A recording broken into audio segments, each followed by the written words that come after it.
சரிங்க ஐயா, அவன் அருளாலே அவன் தாழ்வணங்கின்னு சொல்றாங்க, சிவபுராணத்துல வருது. அப்ப அவன் அருளால தான் முழுமையா இங்க இருக்கிறவங்க எல்லாருமே சிவத்தை முழுமையா வழிபடுறாங்களா? அவனுடைய அருளால மட்டும்தான் முழுமையான மேன்மை அடைய முடியுதா முக்திக்கு?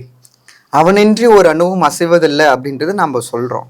அப்படி இருக்கும்போது இந்த பிறப்பையும் பாத்தீங்கன்னா இறைவன் ஏற்படுத்துகிற ஒரு விஷயம்தான். அவனருளாலே அவன்தால் வணங்கி என்று சொல்வது உண்மையும் கூட. ஏனெனில் இறைவன் எல்லா உயிர்களிலும் ஏன்னா அவனுடைய தொழிலே பார்த்தீங்கன்னா 5 விதமான தொழில்கள் இருக்குது. படைத்தல், காத்தல், அருளல், மறைத்தல், இன்னும் ஒண்ணு ஒடுக்குதல். இந்த மாதிரி 5 தொழில்களை புரியறதுனால எல்லா விதத்திலும் அவன் இருக்கிறதுனால அவன் அருளால தான் எல்லாமே நடக்குது. என்னுடைய பதில் என்னன்னா, அவன் அருளாலே அவன் தாள் வணங்கினா அப்ப இந்த உலகத்துல இருக்கிற எல்லா ஆன்மாக்களையும் அவனுடைய அருளால் ஆட்கொண்டு இணைத்திருக்கலாமே இறைவனோட.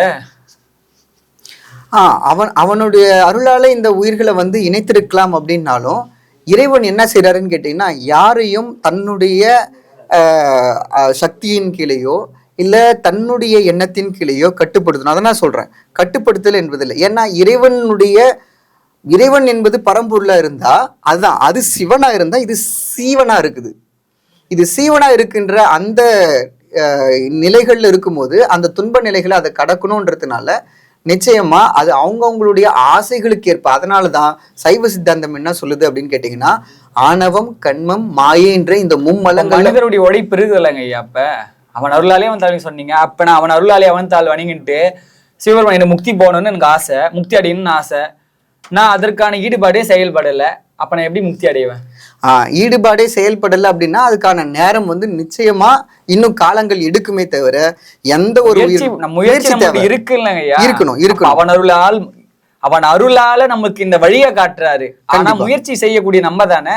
நிச்சயமா அப்படி அவனுடைய அருளாலே மொத்தமா இருந்திருந்தா மாணிக்கவாசக இறைவன் காட்சி கொடுத்தாரு, எல்லாம் பண்ணாரு, அப்போ ஒரு கதறி அழுதாருல்ல. கண்டிப்பா முயற்சி செய்தாரு, பதிகம் பாடினாரு, அப்ப அவளை செய்ய காரணம் என்ன?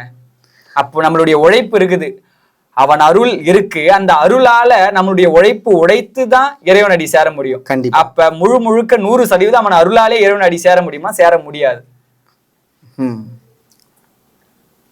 சரியா? அடுத்து சேர முடியாதுன்றத நம்ம சொல்ல முடியாது. ஏன்னு கேட்டீங்கன்னா, எல்லா உயிர்களையும் தன் பக்கம் ஈர்க்க வேண்டியது அது இறைவனுடைய கடமையாகவே இருக்குது. கடமை தாங்க ஐயா. இப்ப அவனுடைய அருள் இருக்கு, அவனுடைய அருள் இருக்கும் பொழுது உனக்கான வழியை காட்டுறாரு, அதை நம்ம போக வேண்டியது இல்லை. பல பேருக்கு இறைவன் வழி காமிச்சிருக்காரு, அவங்க போவாதவன் அப்படிதானே இறைவன் விட்டுருக்காரு.